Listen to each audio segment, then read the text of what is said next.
हम बात कर रहे थे नोमेनक्लेचर ऑफ रेस्ट्रिक्शन एंडोन्यूक्लियेज। जैसे अपन बात करते हैं कि अपने पास एक रेस्ट्रिक्शन एंडोन्यूक्लियेज एंजाइम है EcoR1, ठीक है। तो इसको ये नाम कैसे डिजाइन करा, तो इंपोर्टेंट टॉपिक है, नीट में भी इसके रूल आते हैं, ठीक, स्टेटमेंट बेस में और बोर्ड में भी आते हैं। तो पहला रूल क्या बोलता है, जैसे इसी एग्जाम्पल को समझिए अपन, तो जो फर्स्ट 3 लेटर होते हैं, क्योंकि एक बात अपने को पता है कि रेस्ट्रिक्शन एंडोन्यूक्लियेज हमेशा बैक्टीरिया से ही आइसोलेट करे जाते हैं, ठीक है, तो अपने सबको पता है। तो फर्स्ट 3 लेटर क्या रिप्रेजेंट करते हैं, represents name of source organism.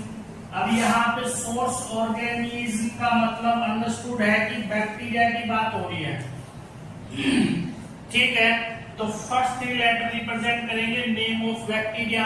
अब इन फर्स्ट 3 लेटर में भी जो फर्स्ट लेटर है वो क्या रिप्रेजेंट करता है, वो रिप्रेजेंट करता है जीनस ऑफ सोर्स ऑर्गेनिज्म, ठीक है। जैसे यहाँ पे अपन बात करें किस बैक्टीरिया की बात हो रही है, यहाँ पे ई कोलाई बैक्टीरिया की बात हो रही है, ठीक है।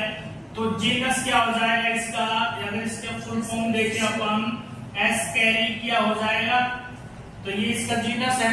तो फर्स्ट लेटर रिप्रेजेंट करेगा जीनस ऑफ सोर्स ऑर्गेनिज्म।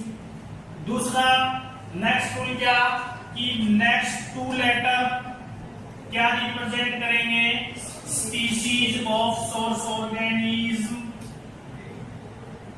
ठीक है, कोलाई इसकी स्पीशीज है। अब यहाँ पे देखो, ये जो एडिशनल लेटर है ये हो भी सकता है, नहीं भी हो सकता किसी में। तो अगर मान लो नेक्स्ट एडिशनल लेटर अगर किसी में प्रेजेंट है तो वो रिप्रेजेंट करेगा क्या, उस सोर्स ऑर्गेनिज्म की स्ट्रेन को और सेरोटाइप को। अब स्ट्रेन का मतलब अपने को पता है, जैसे अपन वैरायटी वर्ड यूज करते हैं क्रॉप के लिए, ऐसे ही, ठीक है। तो ये जो EcoR1 रेस्ट्रिक्शन एंजाइम है, ये ई कोलाई की किस स्ट्रेन से आइसोलेट किया गया है, RY13, ठीक है। तो R क्या रिप्रेजेंट कर रहा है, यहाँ पे स्ट्रेन को रिप्रेजेंट कर रहा है, ठीक है।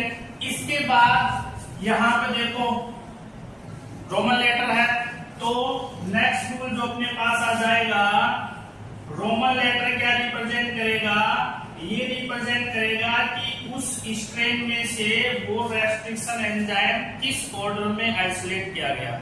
तो ये रिप्रेजेंट करता है क्या, या तो इसको लिख दो ऑर्डर ऑफ सिंथेसिस